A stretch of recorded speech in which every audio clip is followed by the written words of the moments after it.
زیادہ گفتگو اس لیے نہیں کرتا کہ میں ایک بھرپور کالم لکھ رہا ہوں اور میں آپ سے بیان کروں کہ اس کالم کو لکھتے ہوئے میری جو کیفیت تھی وہ کیفیت جو ہے وہ بیان سے باہر تھی۔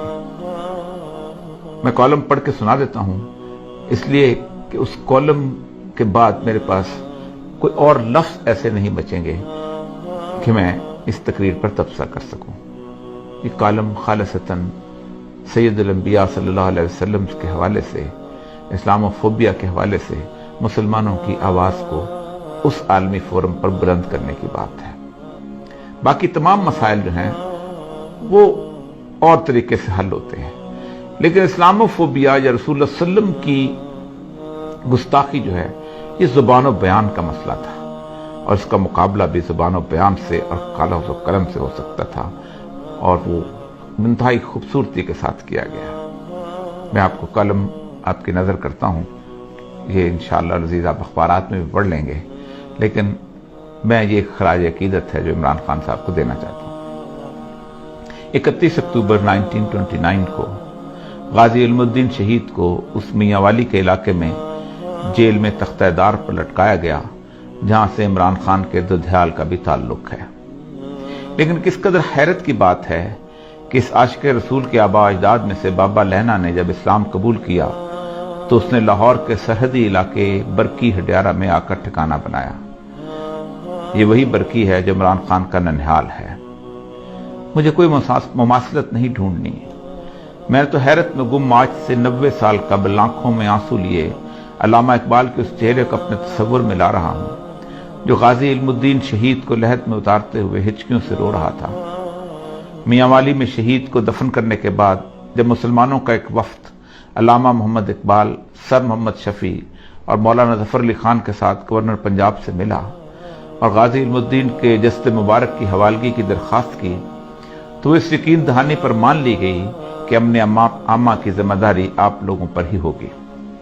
15 دن بعد لاہور کی تاریخ نے ایک خیرہ کن منظر دیکھا۔ غازی علم الدین کا جسد مبارک ایسا تر و تازہ تھا کہ چہرے پر غسل کے پانی کے قطرے چمک رہے تھے، یوں لگتا تھا جیسے ابھی بھی غازی علم الدین شہید وضو کر کے آئے ہوں۔ لاہور کی تاریخ کا سب سے بڑا جنازہ 5.5 میل طویل، کون تھا جو اس سعادت سے محروم رہتا؟ شہید کو لحد میں مولانا دیدار علی شاہ اور علامہ اقبال نے اتارا۔ میت کے سرہانے کھڑے آنسوں سے تر اس عاشق رسول اندلیب باغ حجاز اور پروانہ رسالت علامہ اقبال نے کہا، ترخان کا بیٹا آج ہم پڑھے لکھوں سے بازی لے گیا اور ہم دیکھتے ہی رہ گئے۔ ہر وہ شخص جو سید الانبیاء کے ناموس اور حرمت سے محبت کرتا ہے، اس کی کیفیت اس وقت بالکل ویسی تھی جب عمران خان عالمی فورم پر سید الانبیاء صلی اللہ علیہ وسلم سے مسلم امت کی والہانہ محبتوں کا اظہار کر رہا تھا۔ ایسے میں میرے پاس اسے نظر کرنے کے لیے آنکھوں میں ڈبڈباتے ہوئے آنسوں کے سوا کچھ نہ تھا۔ کون ہے جس کا دل زخمی نہیں ہے؟ کس کی راتیں سالوں سے بے خوابی میں نہیں گزرتی کہ اس کے پیارے رسول صلی اللہ علیہ وسلم کی شان میں روزانہ گستاخی ہوتی ہے اور وہ بے بس و لاچار ہے، اس کے بس میں کچھ نہیں۔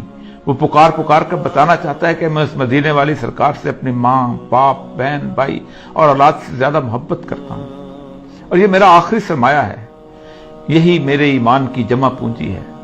لیکن اس کی آواز سدا بصہرا ہے۔ وہ کوئی مولوی ہے تو بس جمعہ کے خطبے میں آواز بلند کر لیتا ہے، کسی تحریک کا سربراہ ہے تو جلوس نکال لیتا ہے، دھرنا دیتا ہے، مفتی ہے تو فتویٰ دیتا ہے، کالم نگار دانشور ہے تو کالم لکھتا ہے، ٹی وی پر گفتگو کرتا ہے۔ لیکن یہ سب مل کر بھی اپنی آواز گستاخان رسول اور اسلام دشمنوں تک نہیں پہنچا سکتے، اور نہ ہی ان کو عالمی سطح پر اس طرح لاجواب کر سکتے ہیں جس کا موقع اور استحقاق میرے اللہ نے عمران خان کو عطا کر دیا۔ میں تو مالک کائنات کی فرما روائی کا اس حد تک قائل ہوں کہ کوئی پتا بھی اس کی مرضی کے بغیر نہیں ہلتا ہے۔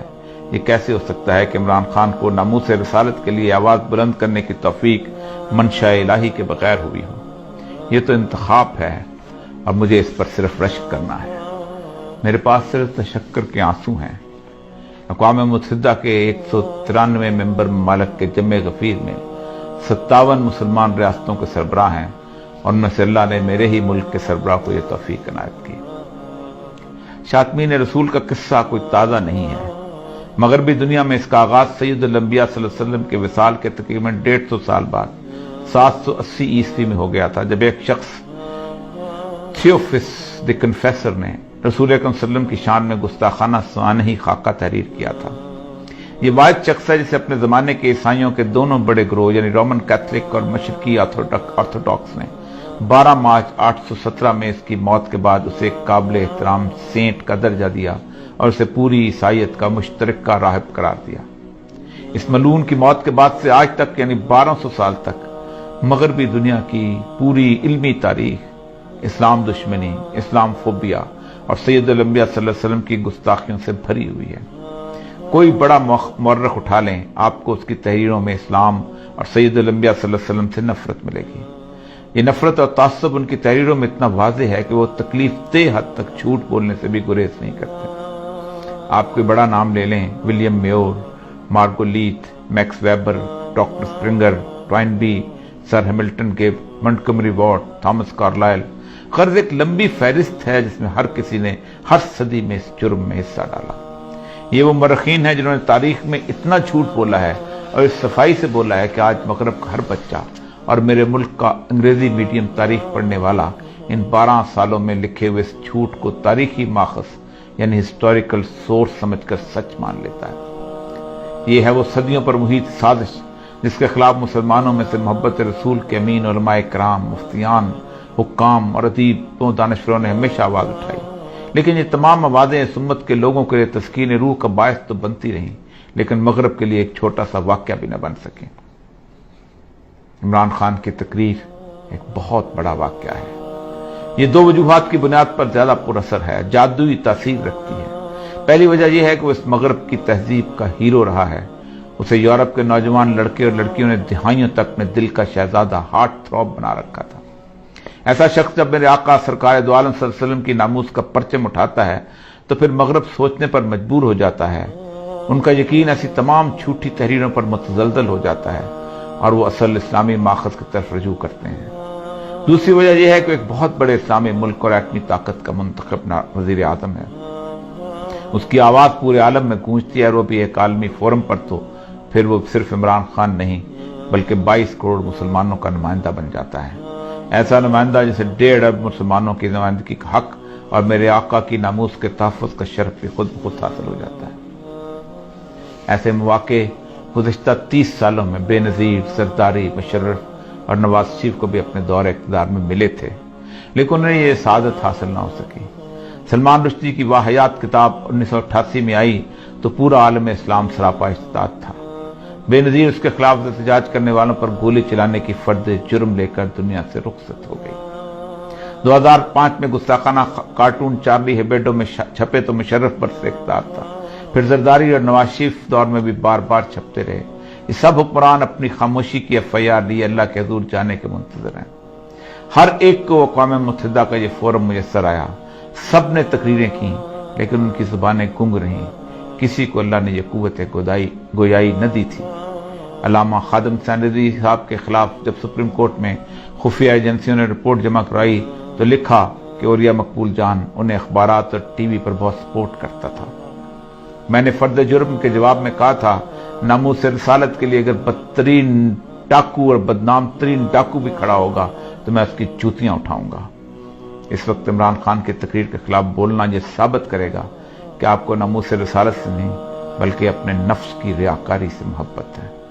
میری حالت تو اقبال کے آنسوؤں سے بھیگے چہرے والی ہے کہ ساری زندگی ناموس رسالت پر لکھتے بولتے رہے اور ایک مغرب زدہ کھلاڑی بازی لے گیا۔ وہی کیفیت ہے جو اقبال کی تھی۔ میرے پاس ان ٹپٹپاتی آنکھوں میں آنسوؤں کے سوا کچھ نہیں ہے۔ شاید اس راستے میں یہ قبول ہو جائے۔